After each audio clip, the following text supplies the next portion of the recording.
देश में मुसलमानों को लेकर के नफ़रतें फैलाई जाती हैं। ये बात हम लोग इसलिए कहते हैं क्योंकि ऐसा होता है।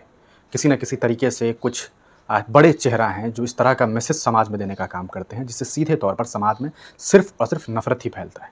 अभी हाल ही में महाराष्ट्र के उप मुख्यमंत्री देवेंद्र फडणवीस ने एक बड़ा बयान दिया। उन्होंने एक मंच से सीधे तौर पर वोट जिहाद की बात की।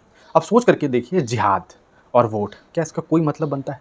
आपने बीजेपी नेताओं के द्वारा ही वोट जिहाद का नाम सुना होगा, लव जिहाद का नाम सुना होगा, लैंड जिहाद का नाम सुना होगा और न जाने कितनी जिहाद का नाम सुन लिया होगा। वैसे तो इन बेवकूफ़ों को शायद जिहाद का मतलब ही नहीं पता है। जिहाद का जो असल मतलब है, वो सीधे तौर पर समझते ही नहीं। उन्हें ये बात मालूम ही नहीं है कि आखिरकार जिहाद है क्या?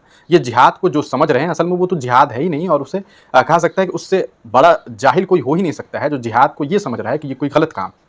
जिहाद तो ये है कि किसी भी गलत चीज़ को रोकने की जो कोशिश है, उसे जिहाद कहते हैं।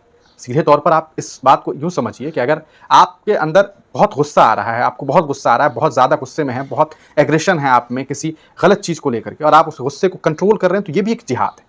आप कहते हैं कि सबसे बेहतरीन जिहाद वो है जो अपने नफ्स पर काबू कर सके। ऐसे में सवाल ये है कि आखिरकार जो लोग इस तरह का घटिया बयान दे रहा, मुख्यमंत्री होकर के, उप मुख्यमंत्री होकर के देवेंद्र फडणवीस ने सीधे तौर पर यह बयान दिया कि 14 सीट पर जो चुनाव हुआ है, वो सीधे तौर पर वहां पर जो है वोट जिहाद किया गया। इस पूरे मामले को लेकर के आपको बता दें कि एआईएमआईएम के नेता वारिस पठान ने करारा जवाब दिया है। आप इस वीडियो को देखिए। देखिए, ये पहले भी बोल रहा था, आज फिर बोल रहा हूं, भाजपा को अपनी जमीन खिसकती हुई नजर आ रही है।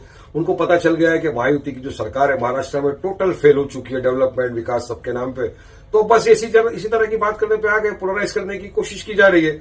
अब ये लव जिहाद, वोट जिहाद, लैंड जिहाद, सारे जिहाद इनको समझ में आ जाएंगे कि जिहाद का मतलब क्या पता है इनको। और राज्य के होम मिनिस्टर है देवेंद्र फडणवीस जी, और संविधान की शपथ ली है उन्होंने। इस तरह की बात करना उनको शोभा नहीं देता। क्या ये वोट जिहाद, क्या ये लव जिहाद? पहले भी इन्हीं के एक मंत्री है लोधा, उन्होंने फ्लोर ऑफ द असेंबली में खड़े होकर बोला था कि लाखों केस लव जिहाद के महाराष्ट्र में हो गए। जब इंक्वायरी की मालूम किया तो टाई फिश खोदा, पहाड़ निकला चूहा, कुछ भी था ही नहीं उसमें। मगर इनको पोलराइज करना है, हर हद तक ये जा सकते हैं। इसीलिए इन्होंने अपने नफरती चिंटू को भी छोड़ दिया ना कि जाओ मुसलमानों के खिलाफ अनाप शराब बको। रामगिरी कभी बक रहा है, कभी उराने बक रहा है, उनके खिलाफ एफआईआर होते, कोई एक्शन नहीं लेते ये लोग।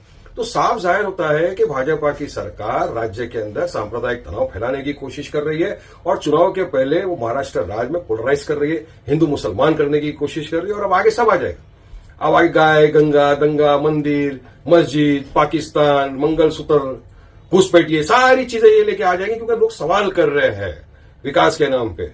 और इनका प्रमोशन देखो, 2014 के चुनाव के पहले मोदी ने कहा था 15 लाख रुपए अकाउंट में जमा होंगे। आज 2024 में 1500 रुपया डाल रहे हैं लाडली बहन के नाम पे, वो भी कितने को अकाउंट में तो जा नहीं रहा है। तो इस तरह की भाषा, इस तरह की बात करना और इस तरह का माहौल क्रिएट करना कुछ होता है तो उसमें पूरी सरकार की जवाबदारी होगी। तो सरकार को इस तरह की भाषा उपयोग करने से रुकना चाहिए। तो आपने इस वीडियो को देखा, आपने देखा कि किस तरह से वारिस पठान ने उस इंसान यानी कि उप मुख्यमंत्री जो कि होम मिनिस्टर भी है, उनके इस बयान पर जो है अपना एक पक्ष रखा और अपना जवाब दिया। सोच करके देखिए कि उप मुख्यमंत्री इस तरह की घटिया बात कर रहे हैं। वो कह रहे हैं कि मुसलमान जहां पर वोट देकर के चुनाव जीत गए, वहां पर वोट जिहाद हुआ है। उन्होंने इस तरह के 14 सीट्स गिनवाए हैं। इससे पहले विधानसभा का मामला है, इससे पहले लोकसभा में भी इस तरह का उन्होंने घटिया बयान दिया था। अब इस पूरे मामले को किस तरह से देखते हैं? क्या आपको नहीं लगता है कि ये नफरत फैलाने की कोशिश की जा रही है? क्या बीजेपी के नेताओं को इस तरह की बातें करने की छूट दे दी गई है? क्या उन्हें खुला छोड़ दिया गया है कि जो मन चाहे, जो मन करे बोला जाए? आप इस पूरे मामले को किस तरह से देखते हैं? अपनी राय कमेंट सेक्शन में जरूर दीजिएगा।